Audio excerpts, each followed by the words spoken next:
My wife Esther was shaking out the wash on the porch rail this morning when she cried out and near dropped the basket. One bite, right along her ankle bone. She did not need to tell me what it was. I already knew that mound by the porch step. 11 summers now. No bigger than a coffee saucer. We have poured on it. We have stomped it flat. Every June there it is again, patient as Sunday morning. I know what my English neighbors do about a mound like that. They drive to the hardware store for the jar with the orange lid, the one that promises the whole yard clear by supper time, near $35. It works for a while. Then July comes, and they drive back for another. 10 summers of that is $350, chasing ants that never once stopped coming. My grandfather Amos stood right here on this porch back in 1958, a rusted coffee tin under his arm. Inside was a powder that cost him less than the sugar in Esther's canister. He shook a thin line of it around the foundation of this house. The ants that crossed it did not walk back home. I am Levi, 68 years old, Lancaster County, Pennsylvania, 5 generations on this ground.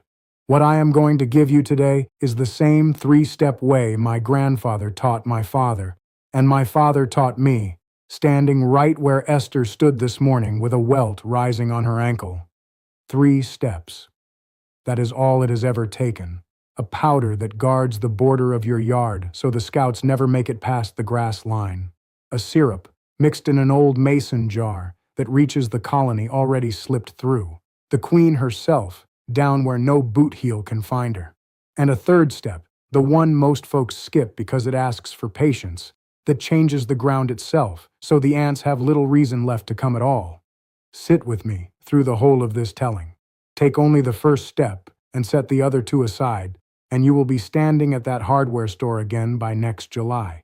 It begins with a powder the druggist sells for near $1 a pound, and the reason it works has nothing to do with poison. I will show you exactly what it is and how my grandfather used it before we are through today. Hi, viewers. Before I go further, I want to ask you something simple. Have you ever spent more than $50 in one summer fighting ants in your own yard? Yes or no? Tell me plain, down in the comments. I read every one, and I would like to know how many of you are standing where Esther stood this morning. Now back to that mound between the step and the herb bed. Before I hand you the powder, and before I show you the mason jar my grandfather kept by the back door, there is something the man at the hardware store will never tell you. He does not want you to know it. If you did, you would stop buying his jar. The ants are not truly your problem. They are only answering an invitation your yard has been sending out since the day the ground was laid down. That invitation is written in your soil itself, and once you see what my grandfather showed me, kneeling in the sand with the sun going down behind the barn, you will never look at an anthill the same way again. I was 9 years old the first time my grandfather knelt down at the edge of our yard and let a handful of sand run through his fingers like it was something worth studying. I remember asking him why he was playing in the dirt. He was not playing. The ants did not choose your yard, Levi, he said. Your yard chose them. I did not understand him then. I understand him now. Ants building a colony need soil that holds a shape, firm, sandy, well-drained, the kind that will not cave in on their tunnels while they dig. Walk out to any anthill in your own yard and look close at the mound around it. It will be fine, pale, almost like sugar. That is not an accident. That is the soil telling you exactly what it is offering. So before I hand you anything from a bag or a jar, understand this. Nothing you spread on top of that invitation will hold for long if the invitation itself never changes. But you cannot wait on the soil to change first. You need something now, something for this season, while the deeper work gets underway. That brings us to the powder. The powder my grandfather kept in that rusted coffee tin, and the one I still use along the edge of my own property, is food-grade diatomaceous earth. Plain words for a plain thing. It is the ground-up remains of tiny water creatures called diatoms, pressed into rock over thousands of years, then milled down soft as flour. Soft to us, not soft to an ant. Under a magnifying glass, that fine white dust is full of sharp broken edges.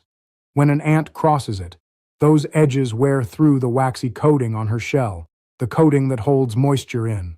Over the following hours, she dries out. It is not a fast death like a spray. It works through simple physics, not poison, and that is worth knowing. I owe you one plain word of caution here. Food grade is the only kind that belongs anywhere near your home, your children, or your animals. Pool grade diatomaceous earth is treated differently and is not meant for this use at all. Do not let the two get mixed up at the store. And even with the food grade kind, I keep a simple dust mask on while I am shaking it out of the bag, because any fine dust is hard on the lungs if you breathe in enough of it. Small thing, worth doing anyway. Here is how I lay it down. A band about 3 feet wide, around the outer edge of the yard, along the foundation of the house, and circling the base of every porch post. Apply it dry once the morning dew has burned off. Wet powder clumps and loses its edge. A single good rain will wash the line thin again, so I walk it after any hard storm. From April through September, once a month is usually enough to keep the border standing. Here is what it costs. A 10-pound bag runs somewhere between $10 and $14 at the feed store, and it will carry you through most of a season, sometimes longer. Set that beside the $35 jar with the orange lid that needs replacing every few weeks, and you begin to see where all that money has been going. The morning after I first laid this line as a boy, my grandfather walked me out to look at it. There was a trail of ants coming in from the tree line, headed for the house, same as always. They reached the powder. They stopped. A few crossed anyway, and did not make it back the way they came. But I want to be honest with you, because a wall is only ever a wall. It will slow the scouts coming in. It will not reach the ones who are already living under your porch step this very morning. For that, you need what was sitting in that same coffee tin's smaller cousin, a plain mason jar with a cotton ball going soft and sticky on the lid, that my grandfather kept on a shelf by the back door for as long as I can remember. That mason jar. I can still see it sitting on the shelf by the back door. The glass gone a little cloudy, a bottle cap balanced on top with a cotton ball resting in it. As a boy, I thought it strange my grandfather kept it there like it mattered. It mattered more than almost anything else he owned. This is not a wall. The powder is a wall. This is something else entirely. A bait, carried home by the very ants you are trying to be rid of. The recipe is plain enough to remember without writing down. 1 level tablespoon of plain borax powder, the kind sold in the laundry aisle. 3 tablespoons of white sugar. 3 tablespoons of warm water. Stir it together until it turns into a thin syrup, about the thickness of honey left out in the sun. Soak a cotton ball in that syrup and set it on a jar lid or bottle cap, 6 inches or so off the ant trail, never right on top of it. A colony that senses disturbance on its own path will often scatter and avoid the spot. Set just off to the side, and the foragers find it on their own, the way they find anything sweet that crosses their path. Here is the sense behind it. The sugar draws them in. They believe, as far as an ant can believe anything, that they have found food. The borax works slowly enough that the one carrying it survives the walk home. She feeds it to the others, and to the young, and in time it reaches the queen herself. Down in the chamber no boot heel and no can of spray will ever reach. This is exactly where the orange can fall short. Spray the trail, and you kill what you can see walking across your porch that afternoon. It feels like a victory.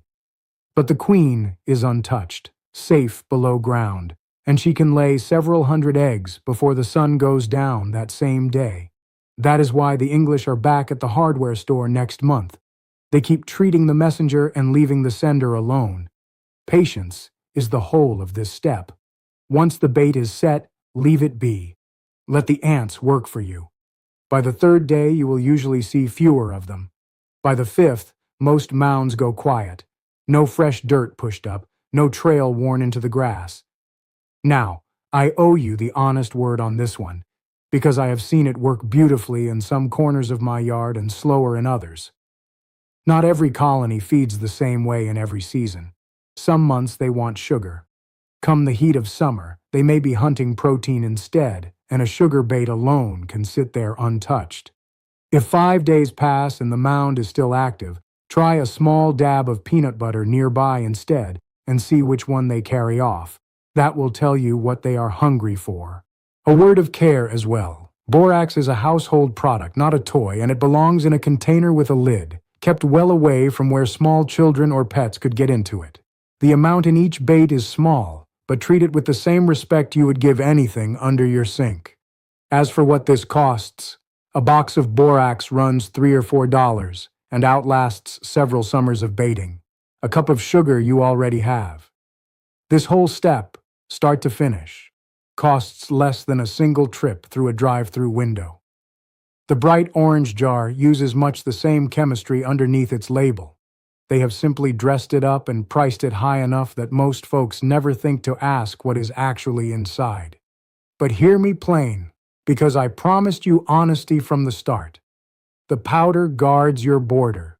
The jar reaches the colonies that slip past it. Together, they will carry you through most any summer. And still, next spring, new scouts will come looking, the same as always, because the soil underneath has not changed one bit. There is only one step that touches that. My grandfather did not show it to me until I was old enough to understand it, standing beside him one autumn evening with the sun going down behind the barn. The evening I am about to tell you of, I was maybe 15.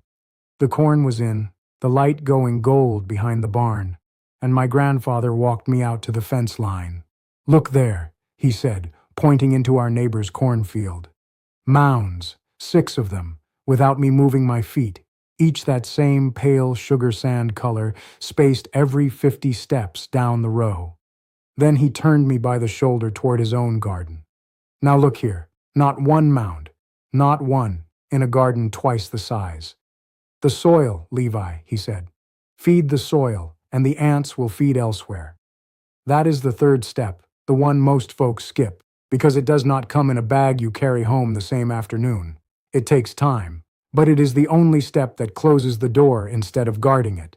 Here is why it works. A colony needs firm ground to hold the shape of its tunnels while it digs. Rich, loose soil, thick with compost, does not hold that shape. It crumbles. Try to dig through it, and the walls fall in. As your soil changes, the ants simply have nowhere left to build. Not poisoned, not driven off by force, just no longer offered a place to live. My grandfather built that kind of soil the way farmers around this county have built it for generations, through compost, mulch, and rest. Each fall, he laid 4 inches of aged compost across every growing bed, chicken bedding, kitchen scraps, fallen leaves, spent straw, broken down through winter. Come spring, the ground beneath was dark and soft, nothing like the sand it started as. He mulched the paths too, straw kept damp and dark, and in the empty beds through winter planted cover crops, winter rye and crimson clover, the same ones agricultural extension offices still recommend for building soil between seasons, turned under with a hand fork come early spring, and there were his chickens. He would move a small wire pen across a section of lawn, a few days in each spot, letting the birds scratch and peck at whatever eggs and larvae they found in the loosened ground. It cost him nothing but a little patience and a length of fence wire. Welcome to our living catalog garden tour. Too, and I will Notice tell the you vibrant plainly, tansy and marigolds, some of this is more followed by tradition fresh than potted proven peppermint fact. and low Tansy pennyroyal along at the porch. fence line. The old people always said its bitter oil keeps insects from crossing it, though I could not point you to a study that proves it. Marigolds ringed the vegetable beds every spring, a tradition passed down through generations, the science on it still mixed at best. Peppermint he kept potted, never in open ground, since mint of any kind will run wild through a bed within a season, and pennyroyal grew low at the porch corners. Here I must give a real caution, not folklore. Pennyroyal oil is genuinely toxic if concentrated and ingested, so if you plant it, keep it as a border only, well away from where a pet or small child might chew on it.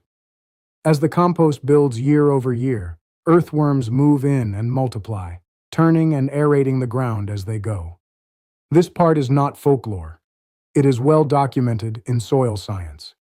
Wherever earthworms thrive, the ground stays loose and shifting, exactly the kind of soil a colony cannot hold a tunnel in for long. I will give you the honest timeline, because I promised you honesty and I intend to keep it. This is not a weekend project. Give it 2 full seasons before expecting much change, and 3 before you trust it. Anyone who tells you compost turns sand into loam by August has never actually done it. Walk my garden today and see it for yourself. Soil dark as a good chocolate cake. Mulch soft enough to feel through a bare foot. Turn a spade, and the earthworms underneath are thick as a pencil. My front yard still leans sandy. It has to stay a lawn for the road-facing side. And I still dust it with the powder and set the jar there 2 or 3 times a summer. My garden beds, 3 seasons of compost deep, have not shown a mound in going on 4 years.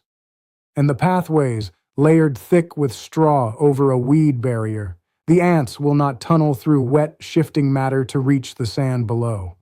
Esther's herb bed by the kitchen door tells the same story. Thick with potted peppermint and a low tansy border, worked with compost every fall for longer than either of us can quite remember, it has not had a single ant in it in all that time. She did not plan it that way at the start. The land taught her, the same way it taught me, and now she is teaching it to our granddaughters. Here is what all of this costs, and it may surprise you. Compost is free if you make your own from kitchen scraps and yard waste. A bale of straw runs about $5 and covers a good-sized garden. A bag of cover crop seed is $10 or $12 for a whole season. Add it up over a year, and you are looking at well under $30, against families I know who have spent $600 or more some years chasing ants and treating lawns with everything the store has to offer. But there is one more thing my grandfather told me that evening, standing at that fence line with the light nearly gone behind the barn. One piece that ties all 3 steps together, and without it, even a man doing everything right can still watch it fall apart by the following spring. The one more thing my grandfather told me that evening was not a 4th step. It was a warning about the other 3. Rhythm, he said. Not one weekend, not one season. The land does not answer the impatient man. I have given you the honest word all through this telling, and I give it once more here, because it matters most of the 3. There is no version of this where you do all 3 steps on a Saturday and wake up Sunday to a yard the ants have given up on. It never worked that way. What it looks like instead is a rhythm, repeated season after season. Late winter, lay your first line of powder. Early spring, set your syrup baits at any mound that shows itself. Through summer, walk the powder line after every hard rain. Keep your compost turning, your mulch deep. Come fall, spread your heaviest compost yet, and broadcast cover crop seed across the empty beds. Then winter comes, and you rest. Keep that rhythm 2 years running, 3 to be certain, and you will walk your yard the way I walk mine. No shoe, no sock, the grass cool underfoot, not a single bite. Think back to Esther on the porch this morning, the wash basket near falling from her hands. Picture instead a summer evening a few years from now, grandchildren running barefoot through that same garden, never once crying out from a mound they did not see coming. Now I want to tell you plainly why almost nobody teaches this, not because anyone hides a secret from you. There is no money in teaching a family to fix their soil once and be done needing you. There is a great deal of money in a jar that runs out every few weeks and sends you back to the same shelf year after year. The store is not lying when it says the jar works. It simply has no reason to mention that a bag of powder, a mason jar, and a few seasons of patience will finish the job for a fraction of the cost. The land does not charge you a subscription. It only asks for your attention. So here is exactly what I would do this weekend, if I were standing where you are, ants already crossing your porch step. 1. Buy a 10-pound bag of food-grade diatomaceous earth, $10 to $14, and lay your first line around the foundation and yard edge. 2. Mix the mason jar bait, a box of borax for $3 or $4, and a cup of sugar you already have, and set it 6 inches from any mound you find. 3. Start a compost pile, even a small one boxed in with an old pallet, and feed it your kitchen scraps this week at no cost at all. 4.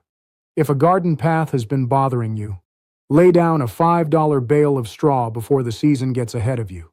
Do those 4 things this weekend, and you have already started every step my grandfather taught me, for less than $30 total.